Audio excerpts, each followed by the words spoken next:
Thank you for joining us for tonight's Delray Beach, City of Delray Beach Candidates Forum. And this forum is for Commission Seat 2. The forum is convened by the Set Neighborhood Alliance. It's a coalition of Black-led and community-rooted organizations committed to civic engagement, accountability, and building collective power in Delray Beach. Our host committee includes the Set Neighborhood Alliance, and you all know the famous Set Neighborhood Alliance by our bat symbol, okay? Also the historic Delray Beach Voters League, South County NAACP, National Coalition of 100 Black Women, South Palm Beach Chapter, Faith in Florida, the Millennial Table, Unify, the Volunteer Association, and the Haitian Democratic Caucus, also the United Believers, and also the famous Elders Table. That is your host committee for tonight's forum, and that comprises the Set Neighborhood Alliance. Our mission is to ensure that the Black working class residents are informed, engaged, and positioned to hold the leadership accountable in all aspects. Tonight is grounded in simple truth. Ain't nobody coming to save us. If we want a city that works for us, we must show up, and we do that in Delray Beach, don't we? Ask real questions, and stay engaged beyond what? Way beyond election day. Okay, this is a path to it. This is a path to an end. Okay, so it is my honor to introduce our co-moderators for this evening. Tennille Gross, to my left, and Pastor Ray Whiteley to my right. And at this time, I will turn it over to Tennille Gross. Thank you.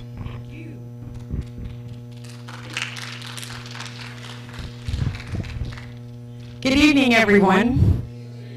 Again, I'm Tennille Gross. I'm with the National Coalition of 100 Black Women, South Palm Beach Chapter. First, I want to say hello to my sisters and my Madam President in the back. Thank you, Rhonda Turn. This is a community-centered forum, not a debate. Tonight is about issues, values, and accountability to the people we serve. Please note the following guidelines. All candidates will receive equal time.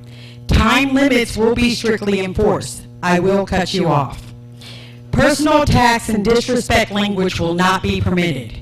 Prepared questions will be asked by a panel of community experts. The forum will include a yes or no lightning round. We will then move to audience participation, where community members may ask questions directly to the candidates. Our role, Ray and I, as moderators, is to ensure fairness, balance, and order through the forum. All decisions regarding time and process are final. So if Ms. Odom says time, that means stop talking.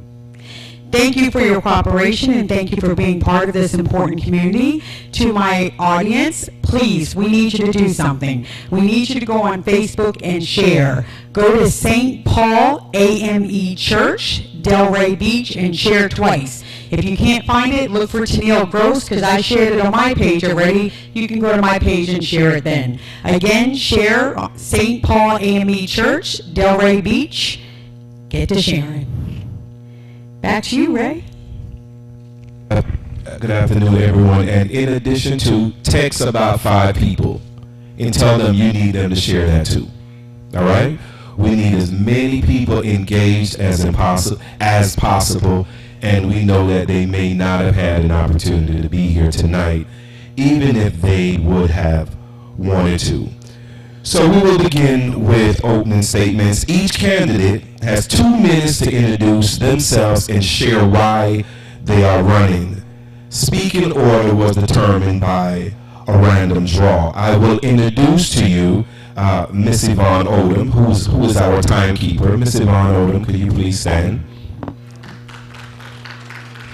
Come on, y'all. Put your hands together for Miss Yvonne Odom, please.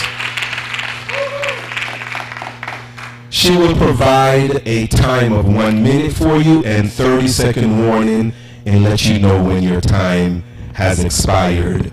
Everyone understands. We're good? All right. Candidate number 1, you may begin. Good evening, and thank you so much to the organizers for the opportunity to participate in this event, and thank you to the audience for being active in this election. My name is Andrea Kaiser, and I'm running for Delray Beach City Commission, Seat 2. I've been a resident of Florida for 23 years and a Delray Beach resident for 12 years. I'm the daughter of an immigrant. I'm a first-generation American. My father came to this country with no money and no connections. And through education, he became a successful doctor and surgeon and then Consul General of the Philippines. And his life story has formed the foundation for my belief that education can be a driver of socioeconomic mobility. So in my house, education was a value system. I earned my JD and my MBA and a graduate certificate from MIT. I've been professionally practicing law for 15 years. Early in my career, I worked with legal aid, serving 1,500 service members and their families. And now I own my own small business, a law firm in downtown Delray Beach for the past 7 years, specializing in education and land use and zoning. My public service career is just as long as my professional career, if not longer. I was governor appointed to the Early Learning Coalition of Palm Beach County, ensuring that children have access to VPK and preschool. As the vice chair and treasurer, I managed a $300 million budget. I was county appointed to the Child Care Advisory Council, overseeing licensing, development of policy, and enforcement of rules and regulations to ensure that our children are in safe schools. And then I'm city appointed to the Delray Beach Housing Authority and chairwoman of the Delray Housing Group, ensuring there's a diversity of housing types in our community, and I was part of the team that developed the affordable housing project on called Island Cove. Most importantly, I've been a wife for 14 years. I'm the mother of 3 children, and now that my children are going off to school full-time, I now have the time to provide the level of service and leadership Delray needs. Thank you. Thank you. Next candidate, please. Goodness gracious. Okay. Good evening. First of all, I want to thank you all for coming out here tonight to listen to us. My name is Dolores Rangel, and I am running for Delray Beach City Commission seat number 2. I am a wife, a mother, grandmother, and a 59-year resident of the city of Delray Beach. I started 3rd grade here at Pine Grove Elementary School. We are currently raising a 17-year-old grandson, Zachariah, who sent his regards, not able to come today. He is ill. If my name is familiar to you, it's because I was a City Hall staff member for over 27 years. I worked with the mayors. I worked with 9 mayors, 10 city managers, and over 40 commissioners. Yes, I was a frontline problem solver. And I am also a consensus builder. I learned how to get things done.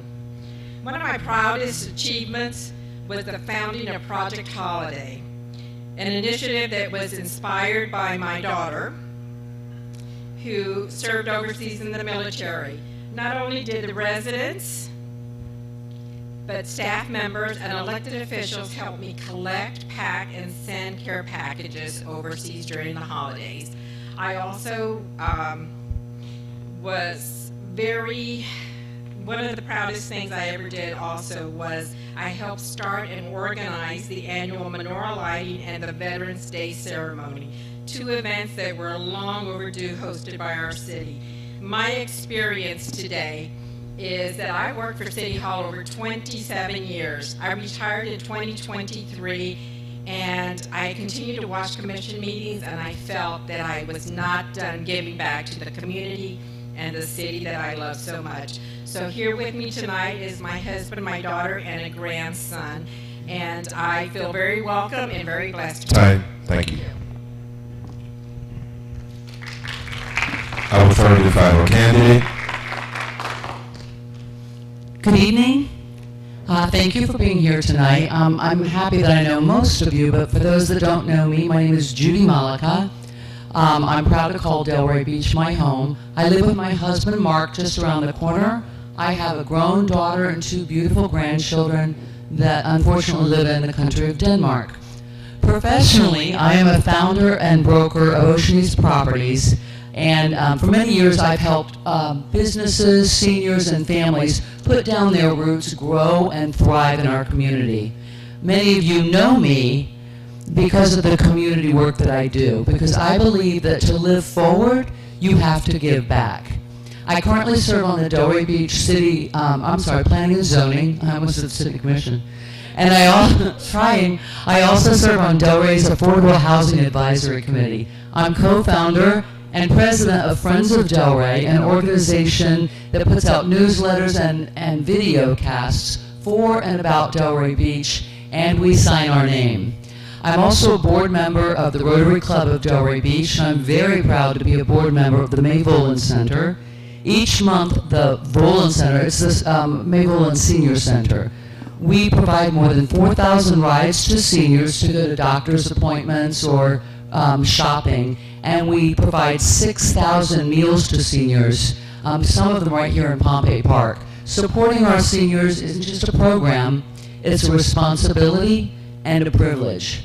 I'm also on the board of Old School Square Center for the Arts. I'm the chair, and I'm very proud that together, along with Patty and Cynthia Ridley, we raised $274,000 to provide the Francis Borg Scholarship Fund, and we were able to present that to her before she transitioned. I also work with Deborah Walker's voting team and help with voters registration and phone banking whenever she tells me to. Thank you. Thank you very much. Put your hands together for all the candidates. Mr. Neal. Thank you, Ray. We will now move into an issue-based question components. Each candidate has 90 seconds to answer the question. I'll turn it back to Ray. You're up first. We will hear from the millennial table on economic agencies. After each question, we will hear from the millennial table with economic agencies. Where's the millennial table, please?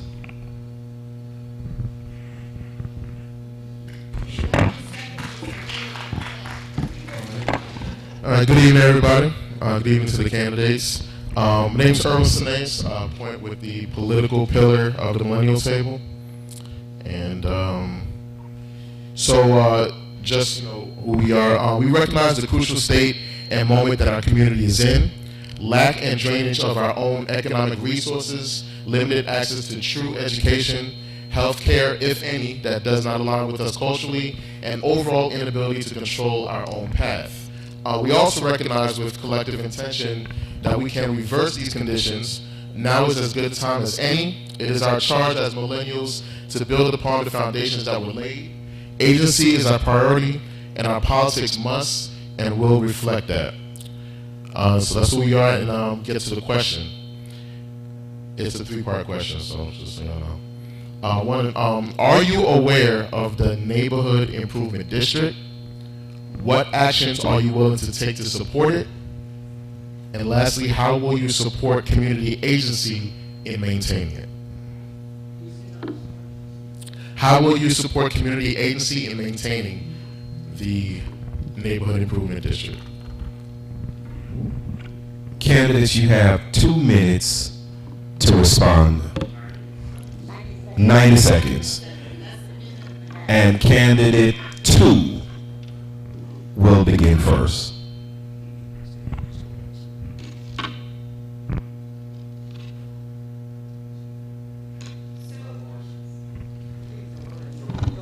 Hello?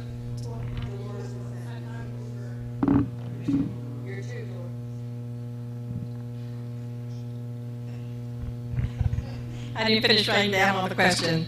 How will we support the agency? Well, the CRA is one of our great agencies, as well as the DDA.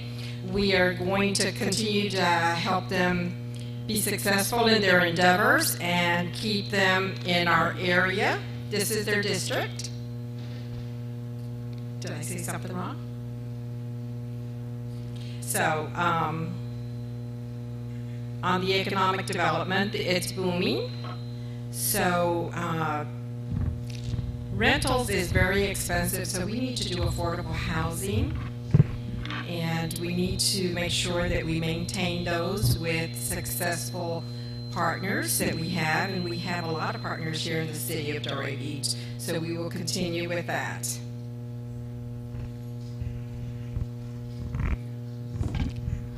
So the neighborhood improvement district is a taxing district that can tax as much as 2 mills, and it's been sitting dormant for a very long time, and we just voted to bring it back. And it's a good thing to have in case they get rid of the CRA, and I'm hoping that the DDA millage that we pay west of Swinton can be applied to that. And I think the next one was community agency. I feel like, I know that like in the set, there's 82% of the jobs are held by people that don't live here. I feel like Delray should maybe prioritize contractors, and if you're having an event, a Delray citizen should be prioritized, and in my opinion. Sure, I got it. So as Ms. Malika, referred, the neighborhood improvement district is also referred to as a special taxing district. And what I know about the special taxing district is the advantages is that there is a board that makes decisions specifically for that community, and the money raised for that community can go towards special projects in that community. The other side, so that's a positive. One of the considerations with special taxing districts is that they're going to impose a non-ad valorem tax to a population that's already cost burdened. So we have to think about that. And I think you as a community have to determine whether or not you're okay with the implications of that additional tax assessment. So if this community is okay with it, then I would say, let's start the conversation there. If that's what the community wants, let's start with that conversation. I would want to learn the intimate details of the mechanics of the special taxing district. As an attorney, I want to look at the liabilities and think about how we can mitigate some of those liabilities from this special taxing district to help you get to your goal. The end goal is to give you a voice over the improvements in your neighborhood, and then we also want to take a look at the things the city is responsible for. There's also things that the city is responsible, certain infrastructure improvements. We want to make sure there's no overlap and redundancy, and that we can achieve the goals that your community desires. Thank you. Thank you. I will now call up the National Coalition of 100 Black Women, South Palm Beach Chapter, the co-chair of Public Policy.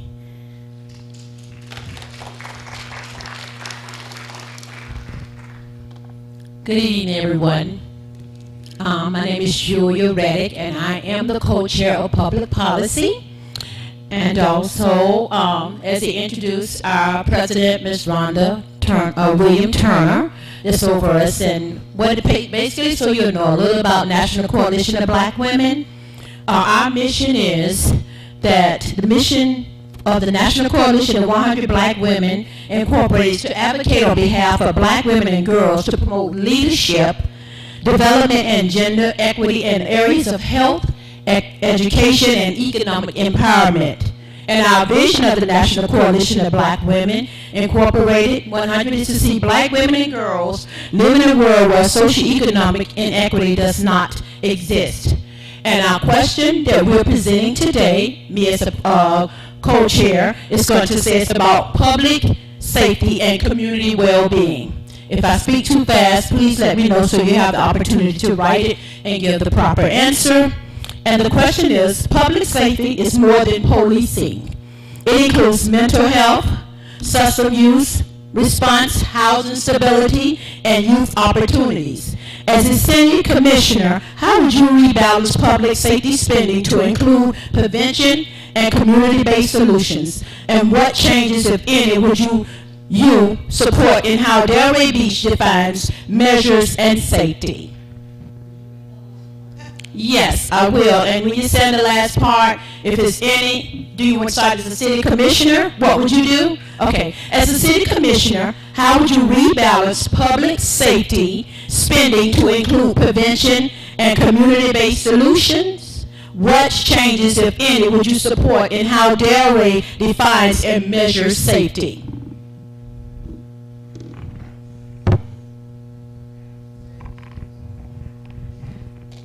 Judy. You're up, Judy. Okay, sorry about that. I have never really thought about public safety as encompassing all of that, but you're absolutely right. I know that our community has so many facilities and organizations for the mental well-being and like drug abuse prevention and other things, and we support that in the city. Housing, I think, is a huge concern. One of my huge things is I think we've got the ability to do affordable housing, and home ownership is super important. I think that we need to do a public-private partnership for some of the affordable housing. The city has land, a developer could come in and develop it, have affordable housing, and then give it back to the city after 50 years. So we do not lose an asset, but we provide housing.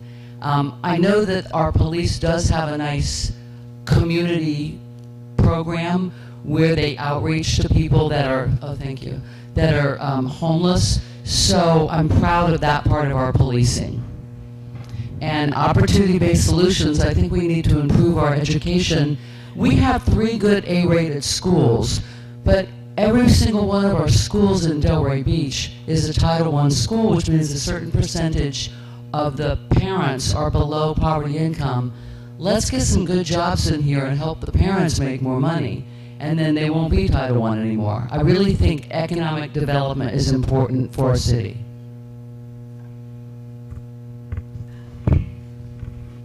So the question said something interesting. The question had some interesting phrasing, and that was, Delray Beach, how Delray Beach measures what is safe. Let's start here. Our communities deserve to feel safe, but our community decides what is safe, not Delray Beach. It is the basic tenet of government to provide for the health and safety of our residents. I'm thankful for Chief Police Hunter. I've never seen a police chief who's always so happy. So I'm really looking forward, if you select me as your candidate, of working alongside him to determine what it means for you to feel safe and to invest in those prevention programs that you think is best for your community. I don't know, if I'm going to be honest, I don't know what it means for your community to feel safe. But I will be accessible to you, I will listen, and I will do whatever it takes to achieve those goals of safety, because that is the basic tenet of government. Thank you.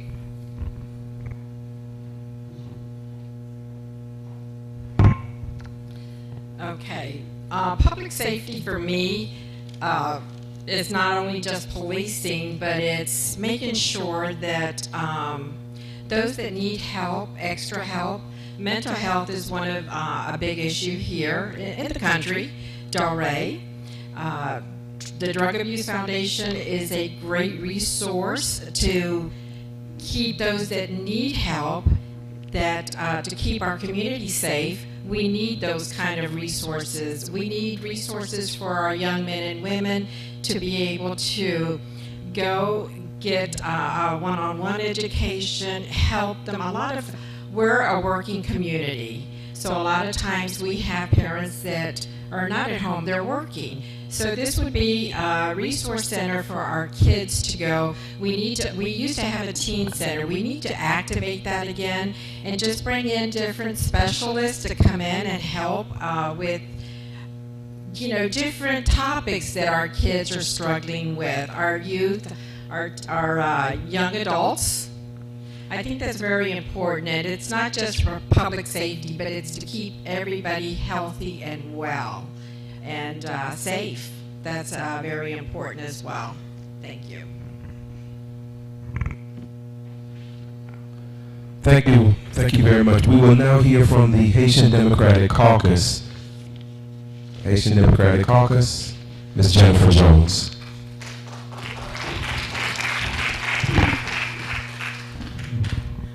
Hi everyone, I'm actually wearing a different hat today. My name is Jennifer Jones. I'll speak on behalf of the Volunteer Association Fund of Florida. We're a nonprofit organization in Palm Beach that advocates for civic engagement in the Haitian community, education for our children, and access to resources and information for the Haitian American community in Haitian Creole, and making sure that the information that is available to them is accessible to our community. So Delray Beach has been a welcoming city for several years now, and many of the leaders have shown their support in supporting immigration and the immigrant community in Delray. My question is, as a city commissioner, although we do understand you don't have power when it comes to immigration, but how do you balance the need of the immigrant community with their concerns for public safety and for resource allocation?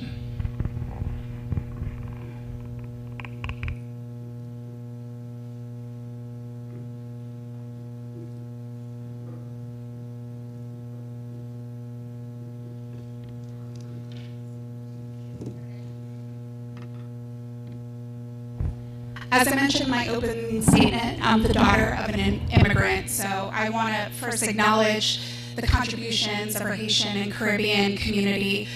Our diversity is a civic asset in our community, and our city should continue to have language accommodation and cultural competence services to continue to serve those communities.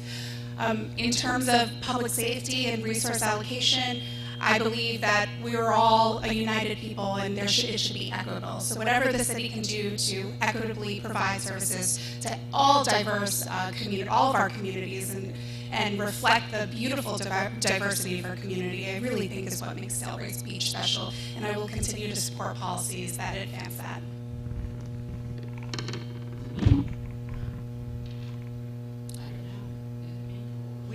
You know what? None of us can be commissioners because we can't count. Okay. Okay. So, public safety and the resources. And we're a diverse community. We're welcoming. But it's important that we also keep those that are diverse communities safe. So I believe in we bridge the gap, there's no racism, and we embrace everyone. My parents, my mother was from Spain, my father from the United States, but he was Mexican. So it's important to keep all nationalities safe, embrace, and do what we need to do to make sure that we continue to.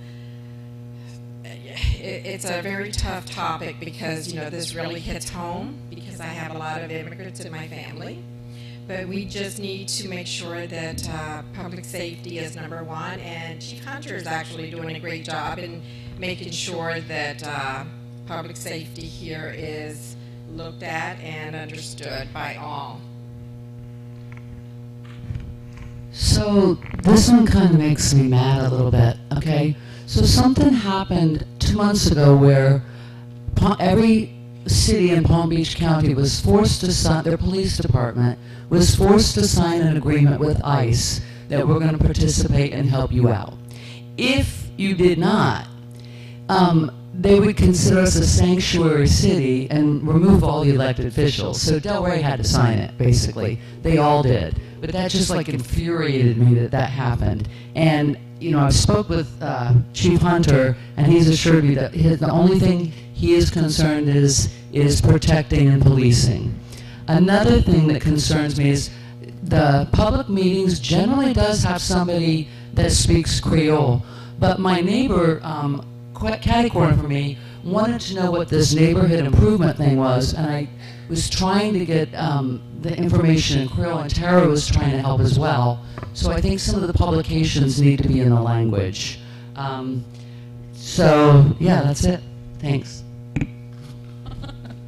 Could have showed you.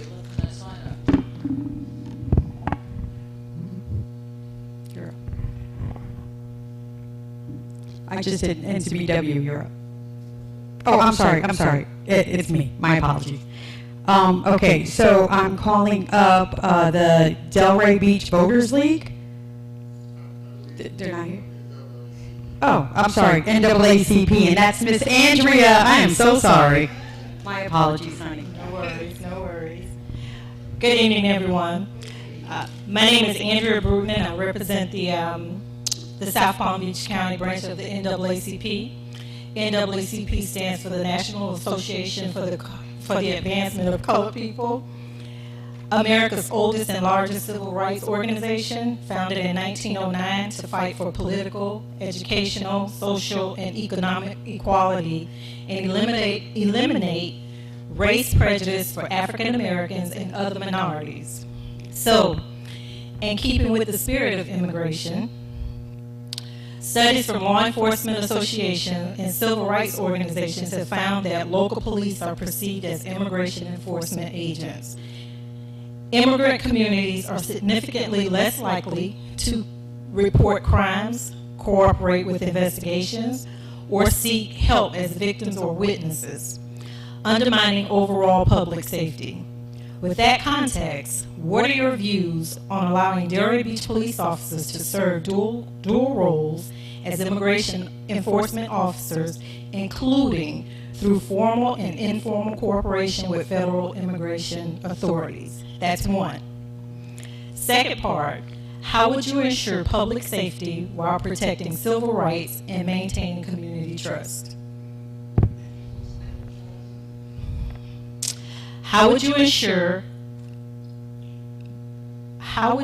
public safety while protecting civil rights and maintaining community trust?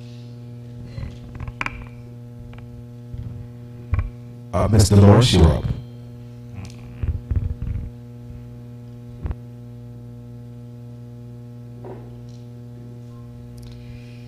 Public safety while protecting our citizens, that's a tough one because we just had that Minneapolis event. You know, I'm not a police officer.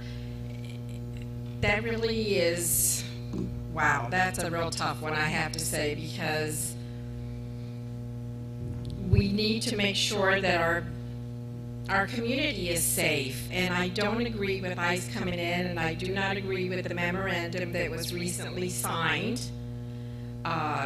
You know, otherwise, if we hadn't signed it, you know, you get pressure and you lose state funding, and that is not what I believe that we should do. So transparency is very important, and when our police are called in for public safety to help with the ICE, I just, I don't have an answer. I'm not a police officer. I haven't reached out to Chief yet. I'm waiting to talk to him, but that is a real concern, and that's what I have to say tonight. We're just going to have to do what we can to make sure that everyone is safe, though. Judy? So, that is a problem when a citizen or non-citizen, I guess, if they're an immigrant, doesn't feel like they can report a crime or seek help. And you know what? I think that's some of the reason our school attendance is down too. They're afraid to bring the kids into school. I think that community policing that our police have a commitment to do can help hopefully alleviate their fear of police. The fact that we did have to sign that memorandum of understanding, ICE hasn't come in here to do that, but I'm so tired of bending to like the government's control and losing less home rule and less home rule. I don't care what it costs our city at some point, right? It's like we have to stand for something. So you can tell I'm a little passionate about that one. How to protect them? I think that public policing is the best way to do it. Make every person in our city feel comfortable and safe and cared for. Thank you. Dre? I'm seeing Commissioner Burns in our audience, and I'm thinking to myself, I do not envy being the leadership right now, because it's a really difficult position to be in, and you have to sometimes make, hear difficult issues and make difficult decisions. some of the greatest minds in our country are debating this issue right now, and I'm saddened by it. I empathize with our immigrant community, and I think about how do we balance the enforcement of law but the respect for human dignity? How do we balance public safety while still being compassionate to people? And I think my answer to that right now is I'm going to pray about it, and I hope everyone else prays about it, because this is a very, very difficult issue impacting our communities, and we don't have one good answer to this yet, but I'm going to pray about it, and I welcome you to join me in praying about it. Thank you very much. Before we go on, I have to acknowledge the best commissioner on this side of Mississippi.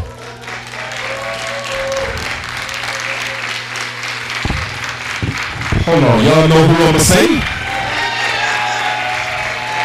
Commissioner Burns, could you please stand and let us recognize you appropriately?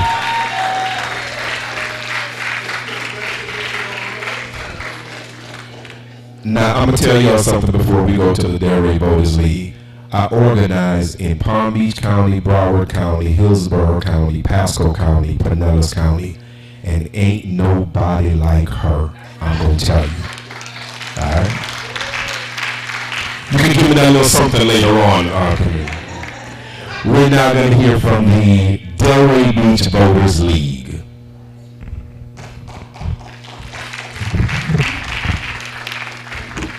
Good evening.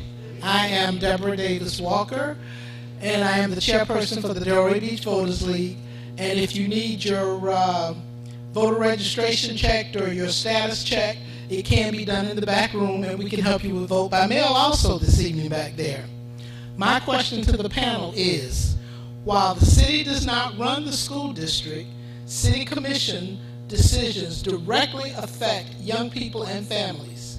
In the past, the city's education committee appeared more focused on school grades as a reflection of the city's image and real estate values than on student well-being.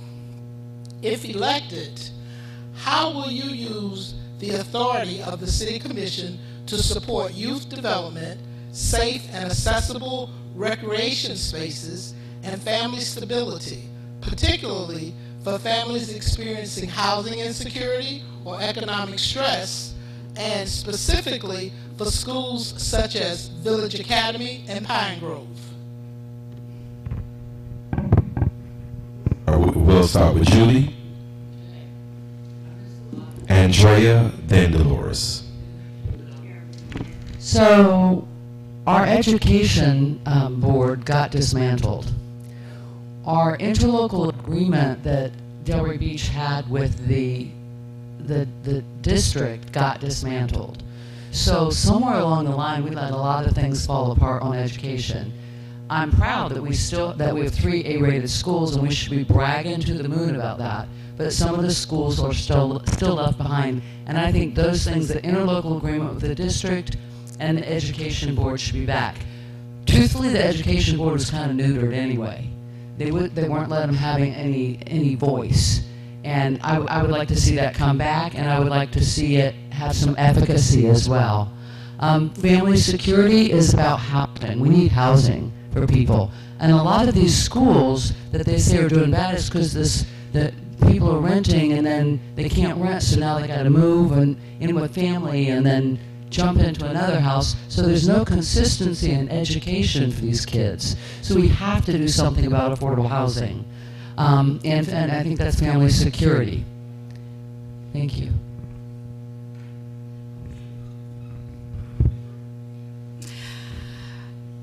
This is a subject that I'm very, very passionate about. I'm a mother, I'm a subject matter expert in early learning, and a passionate advocate for children. And I think the first place we need to start is by looking at our early learning programs. And why might you say that? It's because early learning, ages 0 to 5, lays the foundation for learning. It lays the love for learning. And if children have that foundation, they are kindergarten ready. And if they are kindergarten ready, that means they're more likely to be 3rd grade reading level ready. And if they're 3rd grade reading level ready, then they're more likely to graduate high school on time and go to college. So where do we need to start? At the beginning. from 0 to 5, and in those early years, make sure our children have the strongest head start possible. So this way, when they go into those middle schools and high schools, they will already be ahead of the game. They will already have that head start. I know that there's a much larger conversation with the school district on what we need to do with our middle schools and high schools, and I applaud those that are already performing well. But I think that education, you can't fit a square peg in a round hole. There should be different education delivery types for different types of people, including technical education. In terms of after-school programs, I know that children thrive best when they feel safe, have fun, and stay engaged throughout the day. So I will support any kind of policy that invests in youth programs, particularly after-school programs with wraparound services. Thank you.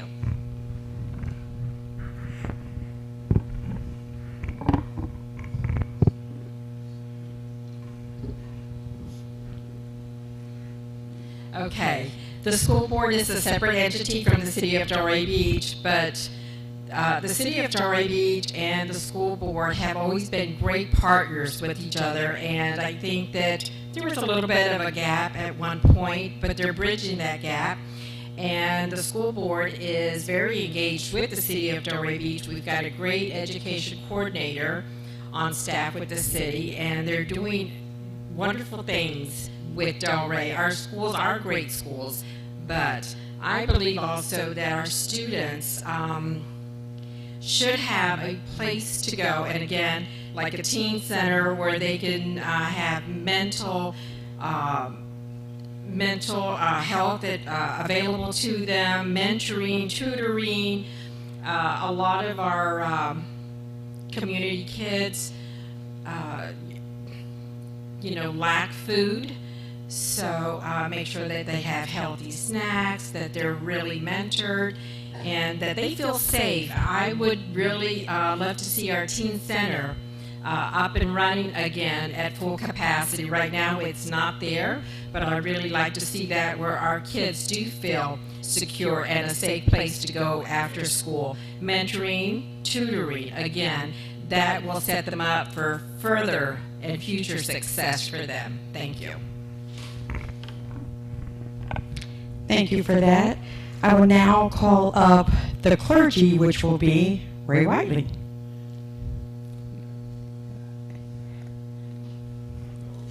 Greta Braid. I'm sorry? Sorry, Minister Greta Braid. Oh, I'm sorry. Reggie.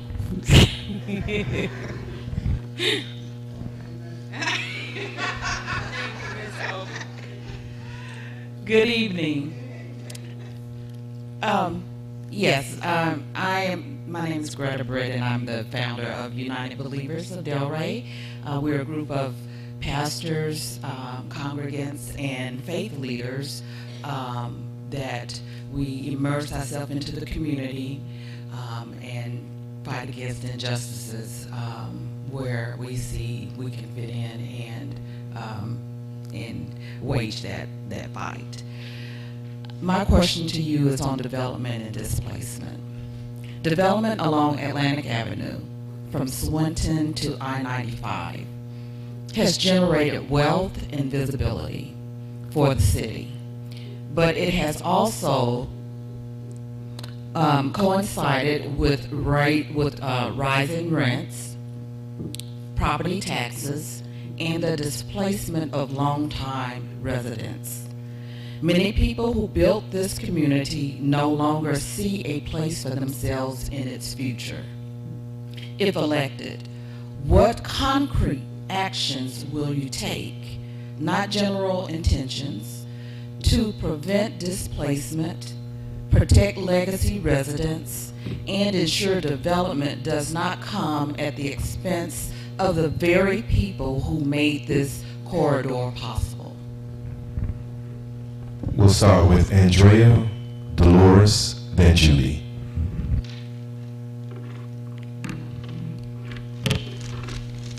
I want to talk about displacement for a second. My husband and I lived in several areas in Southeast Florida, and we picked Delray with intention. This is the place we wanted to lay our roots and raise our family. Why? There was something unique about Delray. there was a sense of community where you knew people and you could walk down a street or in a neighborhood and people know each other. And why is that? It's generational families. It's the arts and culture and the events that brought us together as a community, like we did on the walk today.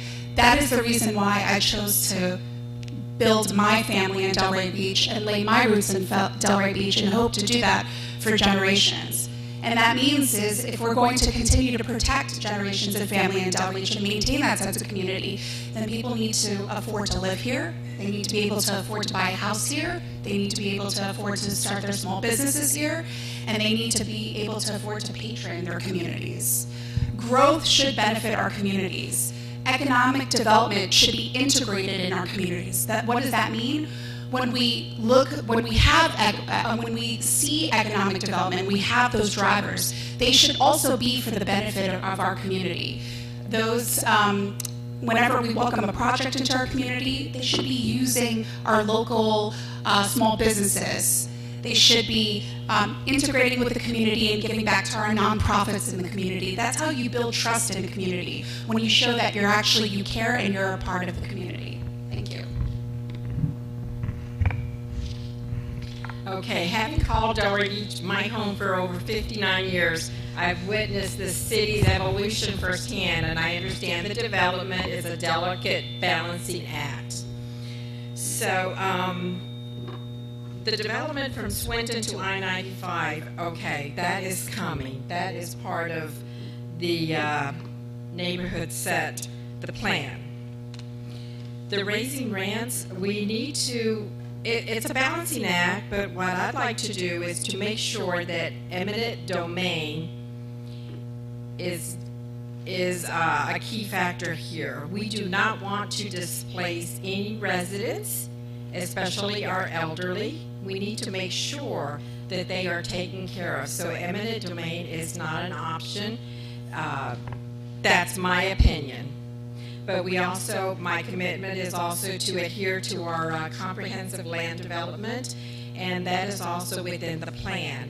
So we need to make sure that our rents are equitable, that people are able to live, play, and live here in the city of Delray Beach and not find it so difficult.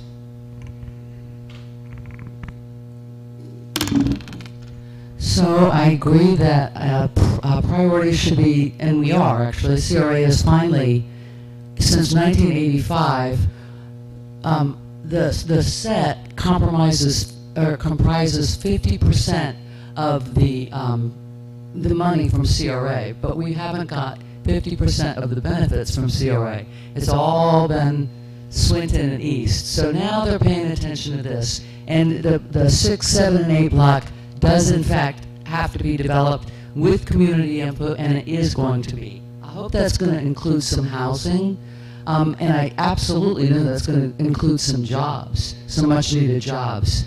The rise of rent, I think home ownership is the only protection against rise of rent, because we can't control what that landlord is going to do. In terms of the legacy properties, like the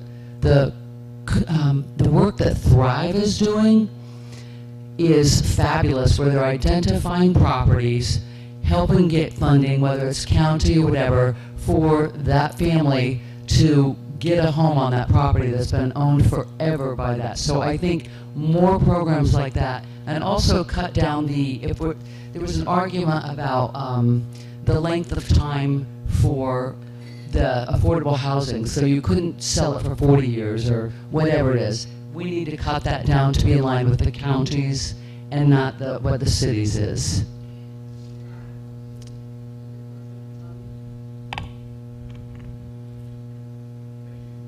Thank you very much. We will now move to the lightning round. This is a yes or no lightning round. Each questions will require a yes or no response only. No explanation unless invited. Then you will have 20 seconds per question. You'll have 10 seconds if you choose to explain your no. Am I clear? Okay. It's a yes or no lightning round. If you're invited to explain more, you have 20 seconds.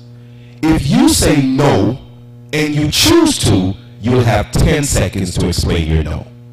Did I do better? All right, thank you very much. Right, let's begin. Ms. Gross. Thank you. We're going to start with economic agency. You ready for the question? Do you support legally enforceable requirements for local governments to contract with small and locally owned businesses? Yes or no? We'll start with Judy. Yes. Okay. Yes, Ms. Andrea. Yes. Okay. Will you vote for public projects to require living wage and basic worker protections, yes or no? Public projects, what? Say again. Public projects to require a living wage and basic worker protections, yes or no? We'll start with Andrea this time. Yes. Yes. Yes. Public safety and community well-being.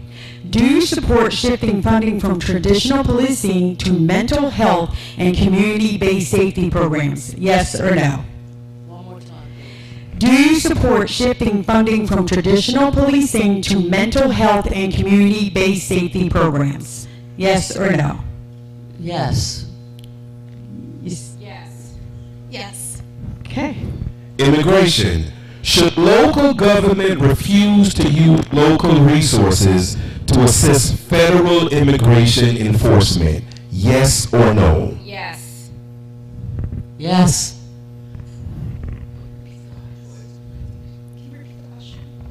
Okay. Should local governments refuse to use local resources to assist federal immigration enforcement? Yes or no? Yes. Immigration again. Should access to public education, health care, and emergency services be provided regardless of immigration status? Yes or no? Yes. Yes. Can you repeat the question? Yes. Should access to public education, health care, and emergency services be provided regardless of immigration status? Yes.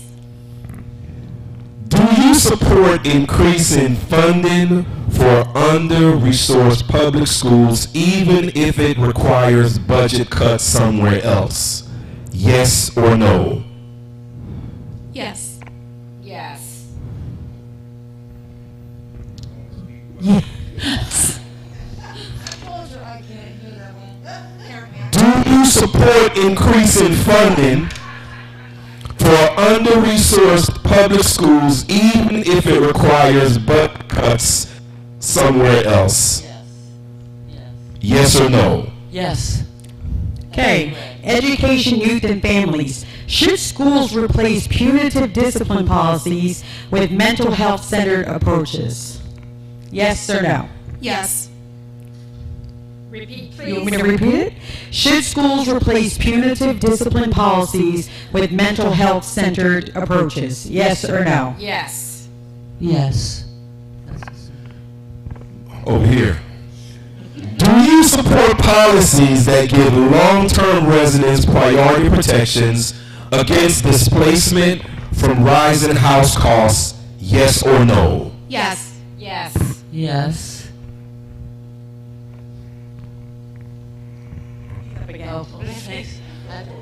Yes, you are. Okay. Should residents have binding decision-making power over major redevelopment projects in their neighborhoods? Yes or no? Should residents have binding decision-making power over major redevelopment projects in their neighborhoods? Yes or no? Yes. Yes. I'm going to say no. And 10 seconds to explain your no. Well, I'm just taking into consideration what if residents don't agree. So there has to be a weighing of all perspectives in order for a city commissioner to make an informed decision. So Thank you. Thank you for that ends the speed race. Wasn't it fun? We will now move to audience questions. Audience, please make sure you have your question ready. And this is Chuck Ridley telling me, get to the question, Get to the question. Get to the question. We got it? Okay. So we will, if you have a question, please raise your hand and I'll bring the mic to you. I work this side, you work that side. Okay, perfect. All right, who do we decide who went first? Yes. Yes. So we will have, just 1 second. We will have, how many seconds to ask the question? 1 minute to ask the question. Is that fair? We're good? 1 minute to ask the question, and how long to answer the question? 90 seconds to answer the question. All right? 1 minute to ask, 90 seconds to answer.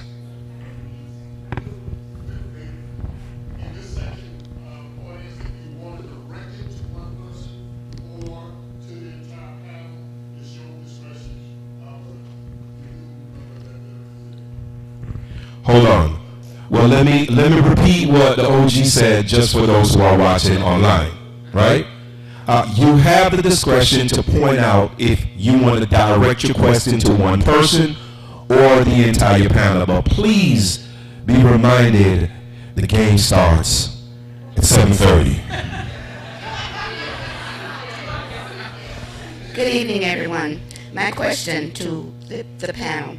Would you work with your fellow commissioners to void the MOA signed under the 287G and perhaps signed illegally by the city manager before we become another Minneapolis, Minnesota? Who are you directing that to? Okay, all of them, and let's start with Judy. So, is that Ms. Johnson? Hi. So the 287G is the agreement with ICE, correct? And you feel like it was illegally signed by?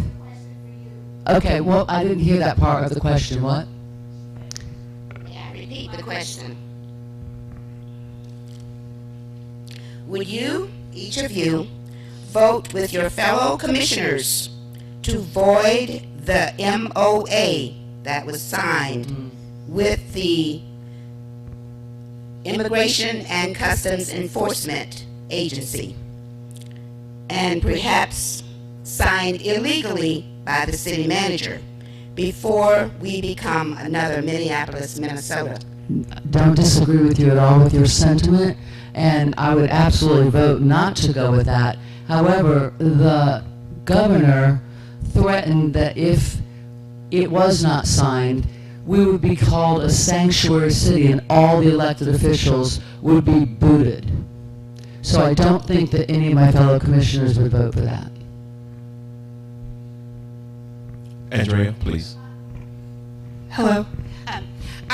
This is probably not going to be a popular answer, but as a lawyer, I've never read this MOA, and I don't know what the process is for entering this agreement, so until I read it and understand the process, I wouldn't make a decision. And Dolores. Okay, I've not read the memorandum either, so I would have to. It was signed, I believe, without authorization from the city commission, so it needs to go back to the city commission for them to vent it. It's not up to the city manager or the residents. It's actually a commission decision. Is there someone on the other side? Jennifer Jones here again. My question is, can you, speaking on behalf of the Haitian community, you speak on an example of the successful initiative that you have with the Haitian community or your interaction with the Haitian American community, especially here in Delray, and how you want to move forward should you become commissioner? Andrea? Just need to the entire panel. So my question is, as a Haitian American, can you give an example of the successful initiative that you had within the Haitian community, or how you plan to work with the Haitian community of Delray? I'm not sure which order we're in right now. Andrea is next. Dolores. You asked about interaction with the Haitian community. I can tell you that I've interacted with them. They're wonderful caregivers. and I'm a big fan of callaloo. It's one of my favorite vegetables, and I've never had an experience with a successful initiative with the Haitian community, but I just want to acknowledge the contributions of the Haitian community and they role and they play in our city and in our workforce. Dolores. Okay. Goodness gracious. So I've not had a lot of interaction with the Haitian community. I do know, just on a day-to-day basis, not really, but we're a welcoming city and we love them, and I would be willing to sit and listen and see what their needs are. Everybody, we're all one community, so we need to wrap our arms around each and every one of us and move forward and see what we all need to make this a livable city. So I am not aware of any successful initiatives that the city of Delray Beach has done. I know that they've been talking for a very long time about a Haitian community center, and I know that is needed. I mean, I would want to look to see if there was a place for that to happen. Maybe a rental if we couldn't, and I think that's possible. And I know you don't want it to be way out west in Palm Beach. You want it somewhere east where it can be accessed. And then, I guess I'm supposed to say, I like Haitians. I know I've been to events, but that's not an initiative. Anyway, thank you. Sorry. Hello, greetings. Getting right to the question.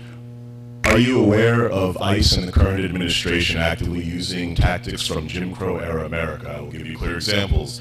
Masked enforcers who have complete immunity. I will also mention that they're supported by a government, so we also see them having the supplies to do what they're trying to do. We see stop and frisk coming back. We also understand that the Proud Boys, Oath Keepers, and neo-Nazis are on the rise, and some of them are in the ranks of ICE itself. We understand that over a dozen posts on their social media have been directly using white supremacist propaganda and words such as remigration, talking about heritage, protecting the homeland, foreign invaders, and using knights such as the Crusaders to represent protecting the homeland. I need you, or I would like to understand if you see the rise of white supremacy as a foundational issue where if ICE comes into our city, this is fundamentally the era of Jim Crow that they are attempting to reinstitute across the country. So as much as I want to say, oh no, some people are being ICE, that's the problem. The question is, do you think white supremacy is a problem? And a deep problem? Do you believe that white supremacy is a deep problem and that if ICE comes here, that is an arm of that problem? Absolutely, I believe it is. I think that it is on the rise because of our national hatred stoking that's going on. I think that villainizing the immigrants was just a start of all the hate and propaganda. So, yes, I do agree with it. Thank you. Yes. Andrea? I just want to talk about the violation of basic human rights and dignity for all. I'm completely against all of that. Thank you.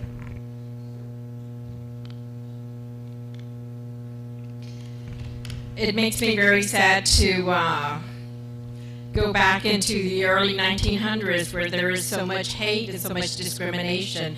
And yes, we see it we've been watching it on TV, and it's very sad. And we just got to continue to pray and hopefully something better comes of this. But there is a lot of hate and discrimination, and it has no business here in Delray Beach. We are united, we're a community, and we welcome and we embrace everyone. Hello all. Why you gonna do that? Okay. What happened in Minneapolis could happen here.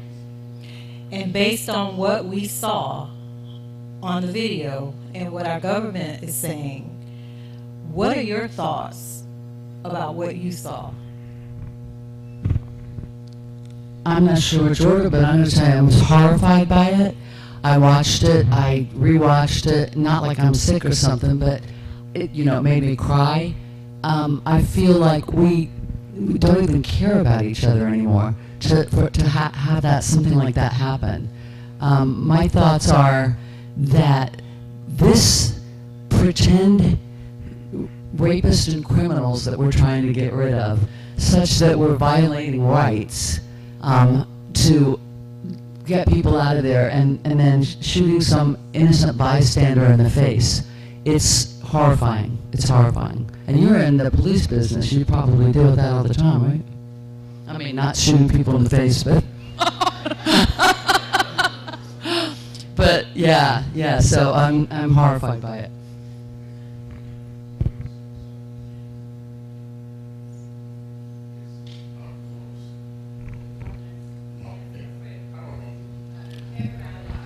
Go ahead, Andre, and then Loris, and then we'll.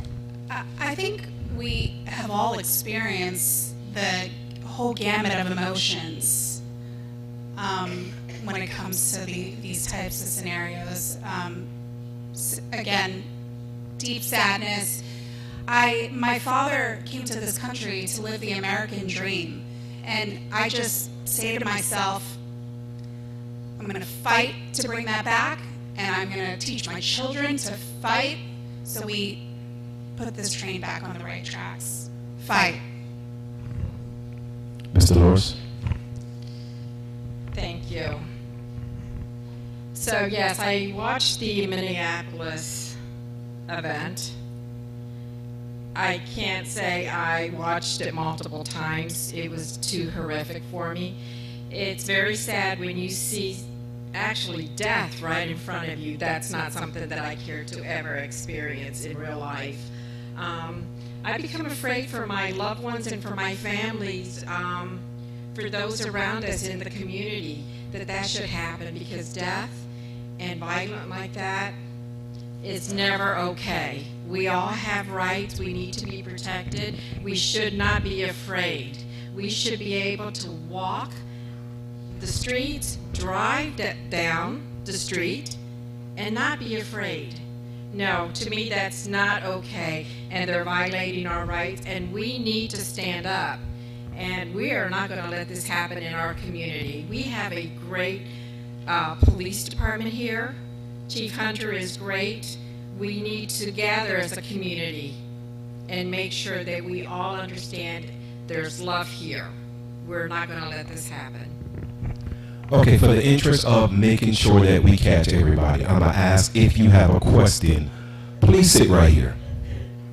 Because we don't want to, and we are at 7:40, y'all, we're going to cut off, right? So we want to make sure that we get as much questions answered as possible, and we don't want to miss anyone. So in the interest of time, right, we are going to give you a minute to answer, 45 seconds to ask your question, and a minute to answer the question. Is that okay? All right.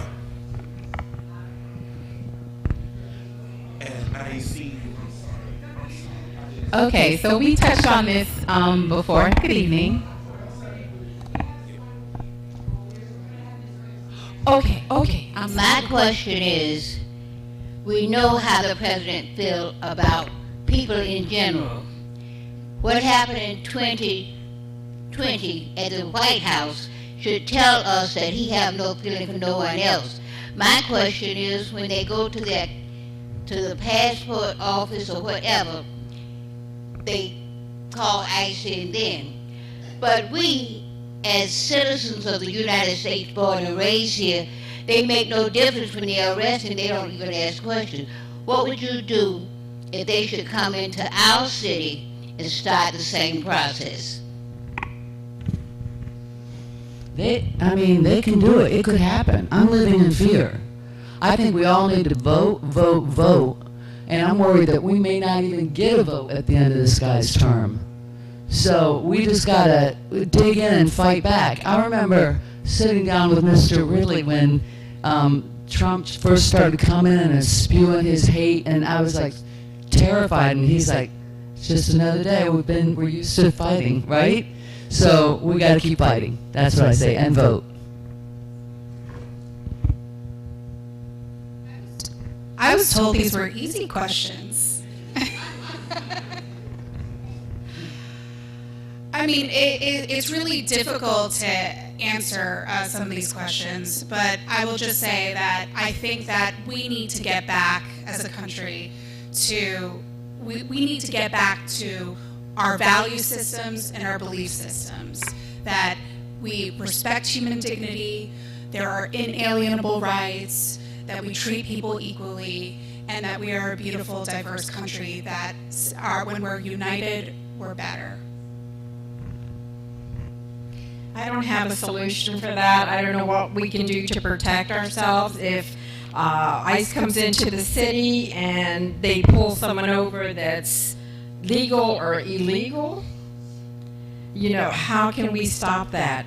We just need to make sure that we're always aware of our surroundings, make sure that, one of the things that they say, true or not true, they're only picking up people that are actually have, offenses or, warrants, things like that. So we can only go by that, but obviously it hasn't been so. But that was one of the things that they had talked about. The insurrection was a very sad thing at that time. So we just need to be careful. We just really need to be careful. Good evening again. Okay, so I'm going to go back to when one of my colleagues came up. There was a part of the question that was not answered by any of the panel, so I'm going to go back to it.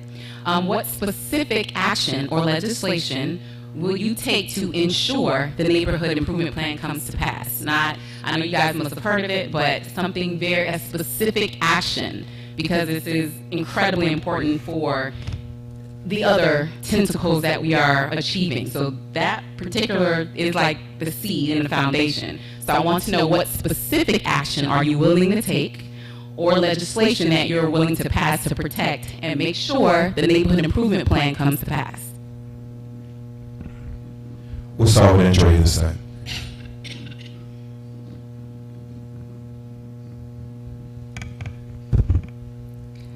So the question is, what legislation we would pass to ensure that there's a special taxing district? I don't think, just procedurally, I don't think there's any specific legislation, but I believe that the vote is coming before the city commissioners. I think that we need to evaluate the parameters of what the non-ad valorem special assessment is going to be. We need to look at that. We need to look at what would I do? I would want to implement what the community wants. If the community wants a special taxing district, then we have to look at the mechanics of that special taxing district, look at any of the liabilities of that special taxing district, and try to mitigate. No, ma'am. Thank you. Mr. Lewis?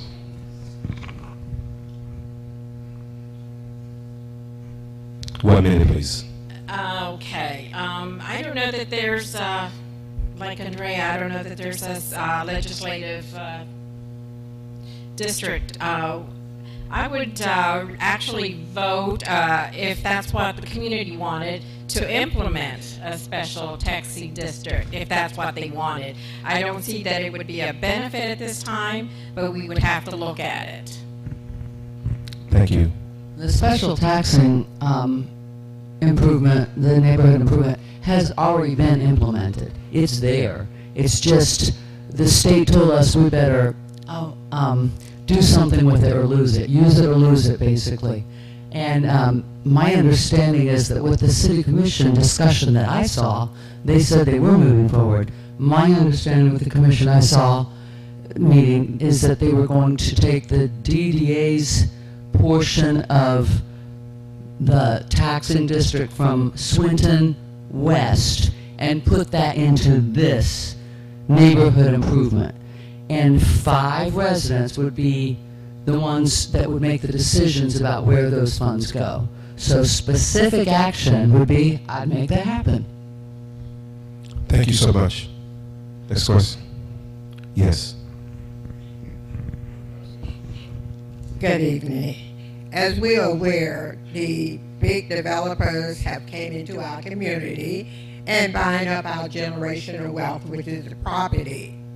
Because our seniors really can't afford the repairs, my question to you is, the city has a community improvement department, but the funding is nowhere near what is needed to bring our community and our housing up to par. What will you do to rally behind getting more funding into the community improvement department? Mr. Lawrence, 1 minute, please. Well, we do have a department in the city, and we would work with them to go for grants. There's plenty of grants out there that the state offers so that we could ensure that our elderly or those that are income challenged have the needed repairs that they need. But yeah, there are a lot of grants out there that the city could actually apply for and receive. Thank you. Ms. Judy? So I know that there's, I think, UDAG money that we can use on this, and I also know there's a huge waiting list. I think when I asked the CRA, they said the stack was this big. Also, it needs to go electric instead of paper, and I think they're doing that. But that doesn't help with the funding. The funding's got to come from somewhere, and I can't see why I think the CRA's got a lot of money that they should be able to put into this. I just heard that they are selling off 5 parcels of the land they own.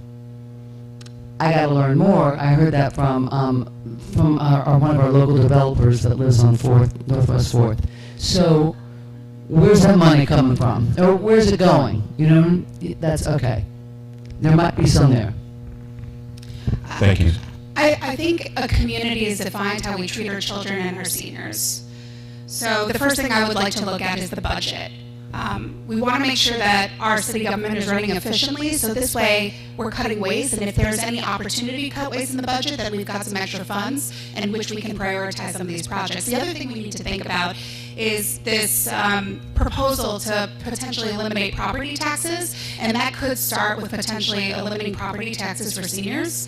And if they actually push through with eliminating those property taxes for seniors, then perhaps some of that funding could be used also to reinvest that into repairs and updates of those housing. And when you take a look at the budget for the property revenue for the city, if the numbers are right in the budget, it looks like property tax revenue in the city only comprises 18% of our budget.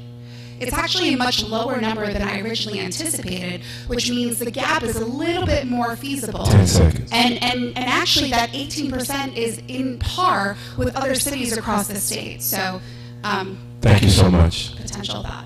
Thank you. Ms. Arnold? Good evening. Just speaking as a local citizen of the city of Delray Beach, I would like for you all to tell me, what would you do? Because we've come to candidate forums, we've heard promises made that you're going to do to make sure that things aren't status quo. And if we're elected, how are we going to see you? Sorry, Ms. Burns, but are we going to see you in the community, or are we only going to see you when it's time for you to get reelected? Great question. So, yes. Thank you. So, I think that is a good question, because you see all of the candidates start visiting all the churches in town, and then, but I've already been in the community. I've been in the community. I'm never going to be a Miss Burns. I can't work that hard. But I've been in the community, and my goals for my community is this community. So it's not like I'm learning it. I know it, and I've been living it, and I've been going to all the meetings for the progress that we're trying to do with the set transformation plan. So I'm here to stay. Thank you. Andrea? I think my background as a land use and zoning attorney gives me a very unique skill set that differentiates me. I know what it's like being the permit applicant where you're waiting months just to get a permit for your window. I know what it's like to process development applications at the city where projects take 2 years. I would like to reduce that, and I know how to usher that. I read the set transformation plan, and I see that it's been a really long time since that's been executed, and I wonder why it's been a really long time. I would like to help use my skill set to usher these things through the city processes. I know how to navigate that, and although I haven't been a present face in your community, I have been out in the county looking after our children. I have been in the Delray Beach Housing Authority community, participating in projects that provide affordable housing, and I have been overseeing our child care facilities, and I hope I can be a part of it. Mr. Lawrence? Okay. I love my community. I love the city that I live in. I've been a resident for over 59 years. I'm not going anywhere. So you're going to see me. I haven't been visiting any churches. I'm guilty. I have not. I do love God, but no, I haven't been doing that during this campaign. My door will always be open to anyone. And together we can find resolutions. We can find answers to questions. But yes, I will be around. When I worked for City Hall, almost 28 years, I was the front line problem solver for the commission and the city manager. You know what? This is what I do. This is what I've done. I miss it. I want to get back into it. And it's just a one-on-one 5 seconds. community. Thank you. As a representative of the Medina Table in the education pillar, we're committed to enhancing literacy rates and supporting educational initiatives. How will you prioritize literacy in the city budget?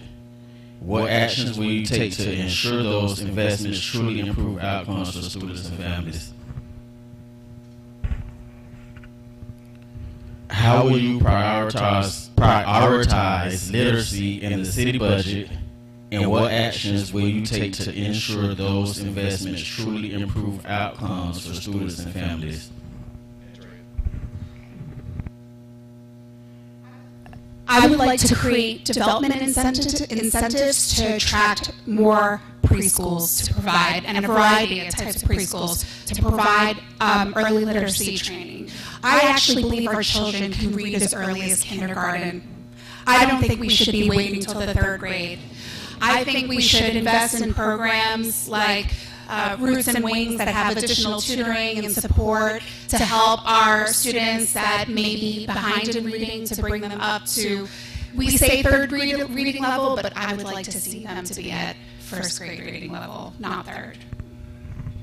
Thank you so much. Dolores? I think we need to continue to work with the Palm Beach County School District. They are actually in charge of our schools, although we have excellent schools. I'd like to see smaller classroom size so that our students get almost a one-on-one.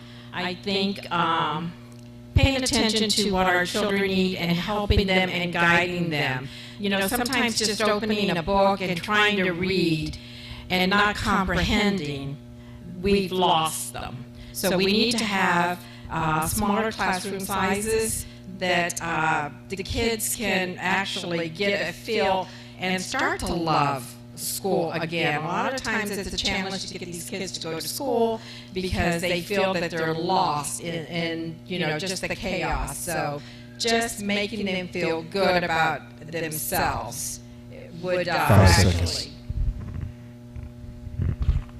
So I'd like to see universal pre-K. Obviously, I'd like every child to go to pre-K to help with the preparation for when they go to kindergarten.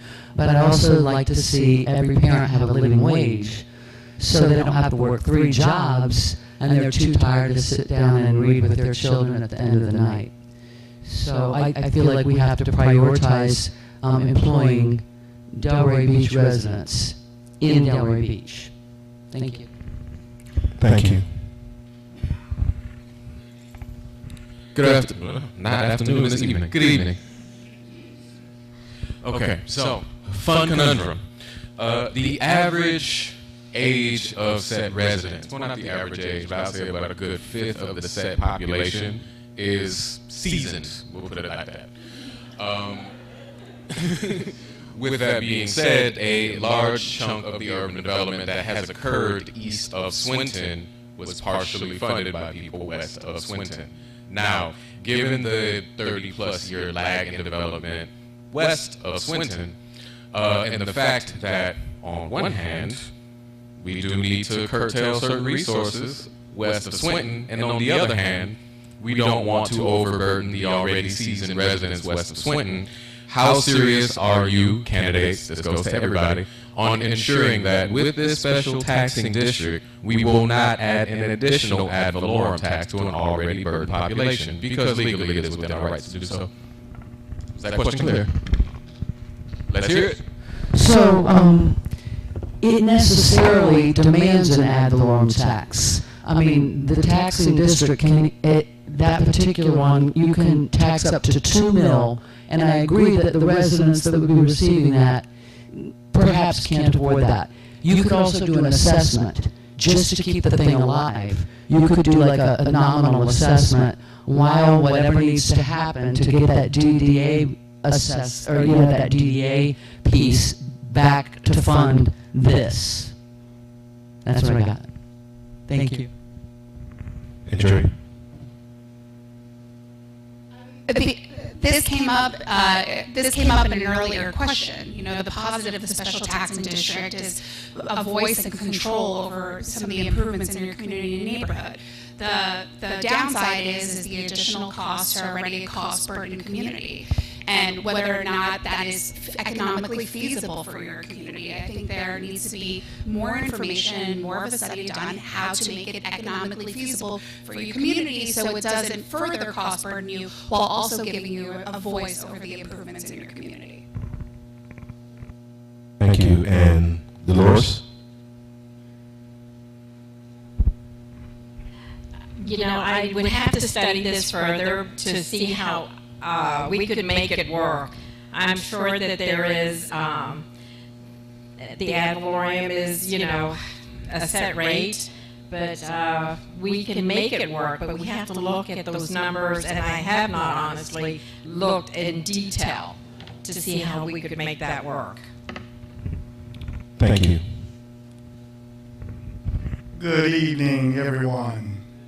I would like to start off by first saying that, just to be clear, Delray can do whatever Delray wants to do, okay? We just have to want to do it. With that being said, Delray has a hierarchy, their charter, city charter, and it goes by way of citizens at the top. Then after the citizens, you have your commissioners, and then after the commissioners, you have your city manager, and so on and so forth. I would like to know from you all, everyone on the panel, because oftentimes when we get an elected official, they forget about that hierarchy, right? And that's technically an agreement between the city and the citizens. So how do you all interpret what that hierarchy chart means to you? Dolores? Well, yes, the chart is correct. We answer, the commission answers to the residents, the community, those that have put them in office. And it is correct. It's the citizens first, the commission, and then the city manager. That is the chart. So the commission is actually responsible to listen and meet with all residents. So I am the COO of a preschool in Royal Palm Beach, and it is a very successful business model. This model you laid out, it's very similar to the one that we do at the preschool, and it's very successful. So the ownership manages the director or sometimes campus president, and then the director manages the staff. And as long as you have great ownership in working directly with the director and ensuring that director has the leadership skills that they need to manage the staff properly, you could have a very successful business model. In the city, it's incumbent upon the city commissioners to have a good working relationship with the city manager and ensure the city manager has the skill set and the leadership skills to manage his staff adequately. This is a very common business model. It's a very successful business model. And if we adhere to it and we ensure that our city manager has the tools they need and the leadership skills they need to manage the city staff, we can do that effectively and run it efficiently. Thank you. Forgot about that. So I like the chain of command, right? I like the chain of command. My agenda is only the community, so obviously the community is going to tell me what to do. But sometimes I see the commissioners trying to sort of micromanage the departments when it's supposed to be the city manager doing all of that. And sometimes I know that there's 5 votes there, but sometimes the mayor thinks that his vote means more. I hope this isn't being recorded, is it? Anyway.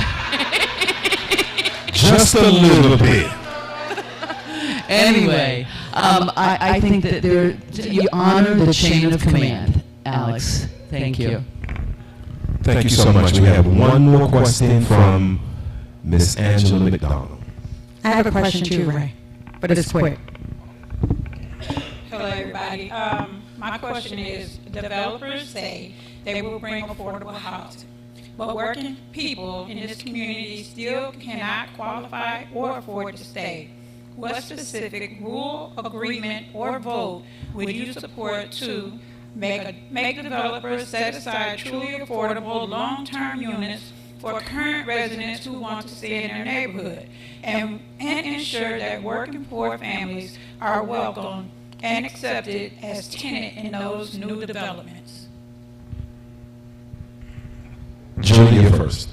So currently, there's a lot of different affordable housing models, but in the workforce housing, every developer gets to choose between the low, the medium, and I'm not going to call it high, but the highest one. And they always choose that because that's how they can earn more money. And we, to my knowledge, do not have the tool to force them to choose a lower one. And I don't know how to put that tool in place, but that's what needs to happen. We need to be able to tell them, here's your workforce housing, you're having this many, and then here's the levels you have to do it at. Thank you. Andrea? Your question addressed qualifications and a long waiting list, and that really is a supply issue. So as long as we can increase our supply, those will be less of a concern. Now, how do we increase the supply of affordable housing in our community? And I want to make sure we're talking about affordable housing with dignity, a place that you love to call home. But what we can do is we can shorten the time that it takes to approve these projects, so this way there are less costs. In order to successfully bring an affordable housing project from vision to actual construction, it's got to be economically feasible. To keep those rates low, it has to be economically feasible, which means we have to find the shortest and quickest way and the least expensive way to get our development approvals and our permitting so we can actually get the project done. And I do have experience doing that, and I will bring that skill set to the city. Loris? Okay, for workforce housing, permits need to be processed quicker, because the longer it takes, inflation happens, and we need to get those the housing done as quickly as we possibly can. And maybe even some sort of incentive that the developer comes in and offers the people that the home workforce housing. We need to offer them incentives as well, so they can get in and be able to afford and live here in the city that they love, that they've chosen. All righty, and last question. This is for all of you. How do you believe as leaders, because transparency is extremely important. Don't say one thing or put something in the media and that's not the truth. So how do you believe leaders should respond when they are made aware of inaccurate information that was shared publicly particularly when you have the ability to correct it? Do you not correct it, or do you actually do the ethical thing and correct it? You can start. I want to start on this one. I teach my children that full accountability is to be human. When you own your mistake, people respect you more. When you try to cover it up, people don't respect it. We are all human. We all make mistakes. You own it, you be accountable for it, and you tell people that you're going to learn from it and try to do a better job next time. These are the values we should be teaching our children, and how we should embody them in order for our children in our community to see the example we're setting. Dolores? Honesty is the best policy. So my first thought is, don't get caught with your pants down. You know what? Say the truth. Transparency. You know, the light's going to catch up to you. So, you know, no. You need to be honest. You need to be transparent. And you know what? And sometimes, you know, we make mistakes. We're all human. Own it. Just own it. And Judy? I would echo the sentiments that my fellow candidates have put forward, and that is put it out there. If you make a mistake, change it, try to change it, take responsibility, and always try to do the best you can, and to work with what you can. Thank you. Okay, thank you so much. Now, one more quick, very quick question. And I'm going to hold the mic for. I'm so sorry. It's really a follow-up question because you guys, I don't know, you guys didn't answer the first time, but he asked specifically for education. And it's nice to say, oh, we want all these beautiful programs, but are you going to prioritize to make it a line item, not a discretionary item in the budget to support local education? Yes, public schools or the school board does have say, but we also have influence. Like Royal Palm, because I'm sure you know they have a dedicated line item. What's the question? The question is, will you support, prioritize supporting our education a line item, a dedicated line item to be funded rather than a discretionary item? Because that's what he asked. Yes or no? Let's start with Judy. No. Andrea. Dolores. Thank you. Thank you so much. Now, closing statements. We will now hear closing statements from our candidates. Each candidate has 90 seconds to answer. Hold on. 1 minute. 1 minute. To tell us why District 2 voters should trust you with this seat at this moment in their speech. Speakers will be reversed in the reverse order of their opening statements, which is Judy, Dolores, then Andrea. 1 minute closing statement, please. Go. Hi, I'm running for City Commission to be a positive influence on the city that I love, help protect the character, charm, and livability that defines Delray Beach. I want to see the promises of equitable redevelopment on West Atlantic Ave be realized. I want to bring to the City Commission authenticity, accessibility, and common sense to City Hall. I want to be the other grown-up in the room. My agenda is simple. It's the community. I'm deeply committed to bringing people together, finding common ground, and working collaboratively for the good of our city. I would be honored to earn your support and your vote on March 10th. Thank you. Thank you. Thank you again for hosting this event tonight. I love the community. I'm ready and willing to work for each and every one of you. You know, I don't know what to tell you other than whatever has been said here tonight, that you take it home, you think about it, and do some thoughtful research as to who you're going to vote for, who is going to be your voice up there. I just, I don't have words for you tonight other than to say I love my city, my community, and I will do the best that I can for the city, for the residents, and the set. I'm all ready, and you know, I don't know what the holdup is for 6th, 7th, and 8th block. We need to get it done, and I'm ready to get that going. Thank you so much. And finally, Andrea. My name is Andrea Kaiser, and it would be an honor to represent your community as a city commissioner.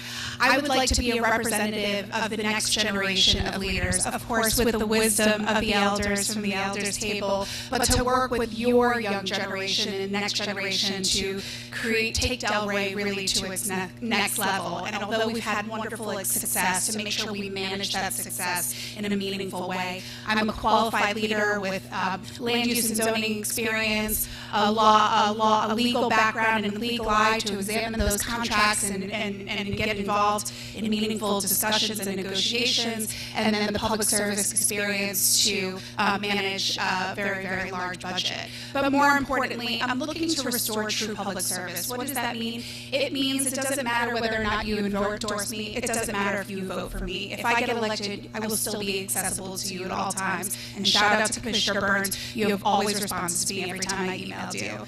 I want to make sure that budget is easy to understand. I want to lead with requirement civility, and I want to restore the heart in government where citizens come first. Thank you so much. Let's put our hands together for the candidates. Thank you. Before I turn it over, I'd be remiss if I didn't acknowledge the pastor of this amazing congregation. Pastor Moore, where are you? Pastor Tamika. Pastor Tamika, can you come up here real quick? Come on, real quick so we can see you on this camera. Come on. And the media person is doing an amazing job, y'all. Let's put our hands together. Oh, y'all see it? Zoom in. Let's see the pastor of this church. And on behalf of Faith in Florida, my amazing wife who's watching me right now, I'm almost home, baby. Thank you very much for allowing us to be here. Special thank you to the OG, the triple OG, Chuck Ridley, for always creating space and a platform for me to serve on. And to Mr. Neil Cross. Yes, I also want to thank everybody for having me. Great seeing so many faces. I want to shout out to my lovely sisters, National Coalition of 100 Black Women, South Palm Beach Chapter. Please stand up, sisters. And our president, Ms. Rhonda Williams Turner. Thank you.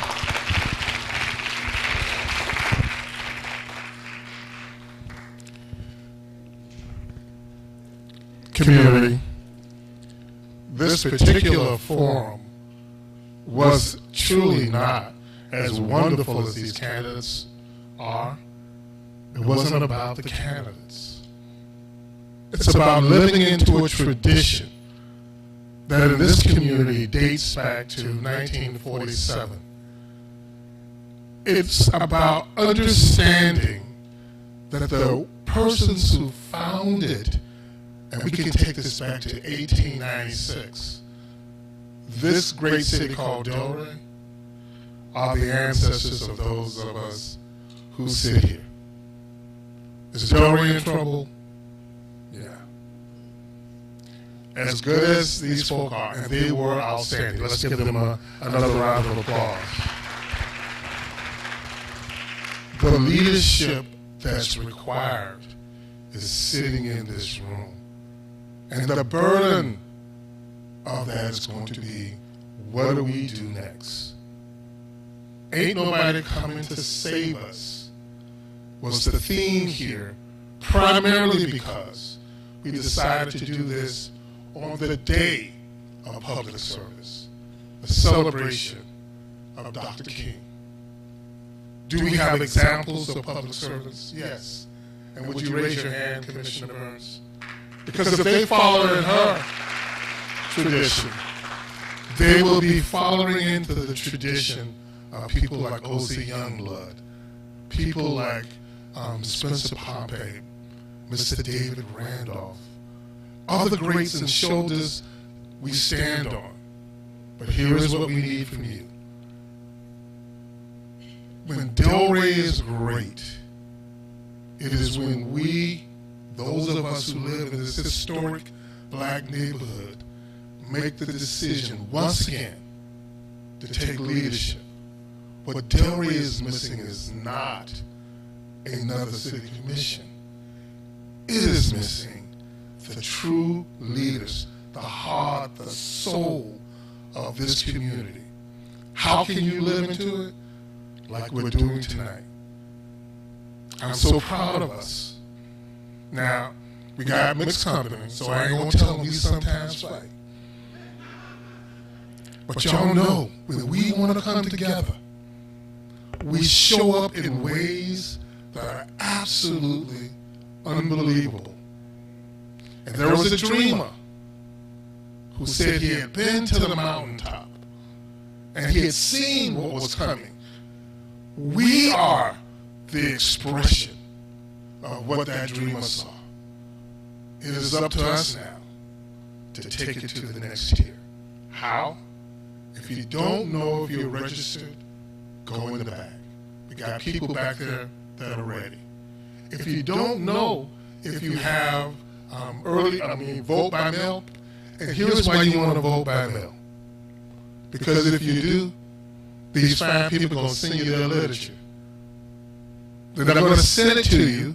Well, they might, but the consultants who run their campaign are not going to spend the money on you if they don't know if you're registered by mail. So if you want their mail, if you want to see what's going on, if you want to be taken serious pre-election, sign up now. And the most important part is on the election day and in the election process, cast your vote. That is your voice.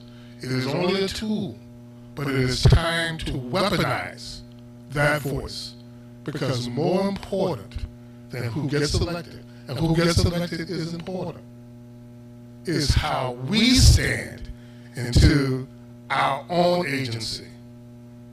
Now, on the shoulders of the ancestors who made this city great, I will end my part by saying, boom shakalaka, until we meet again.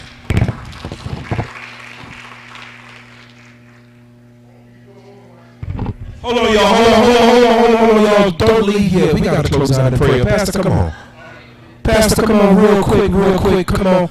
Cover us in prayer and give the Miami Hurricane special anointing to do what they need to do.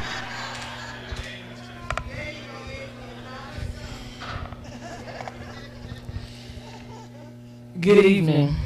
Let us take a moment and pray. Dear Heavenly Father, we come to you this evening and we thank you. We thank you for the opportunity to gather together just one more time. Lord, we thank you for bringing the community together. Lord, we thank you for unity. We thank you for love. We thank you for peace. We thank you for the opportunity to be able to move forward. But Lord, we can't move forward without you. So we ask that you be with us, not only in this space, but as we take each step moving forward. Take Delray to higher heights. Put the people you want in position, in place, dear God. Allow each and every one of us to voice our being, dear God, by voting and putting the right people that you have already selected, designed, and decreed to be in position. Lord, we thank you for the opportunity and the discernment to be able to disaggregate some of the things that were said this evening. Lord, we ask that you just bless the candidates as we move forward. Bless the residents as we move forward. Bless your people all over, because we need you in order to move forward. Lord, we thank you, we love you, we give you all the glory, honor, and praise. In Jesus' name we pray. And the people of God said amen. And go home. Pray for the kings. City Commission meeting tomorrow 5 p.m. City Commission meeting tomorrow 5 p.m. Supporting Mrs. Odom. Appointment to the City Commission. City Commission meeting tomorrow, Tuesday, 5 p.m. Yellow shirt alert. Repeat, yellow shirt alert.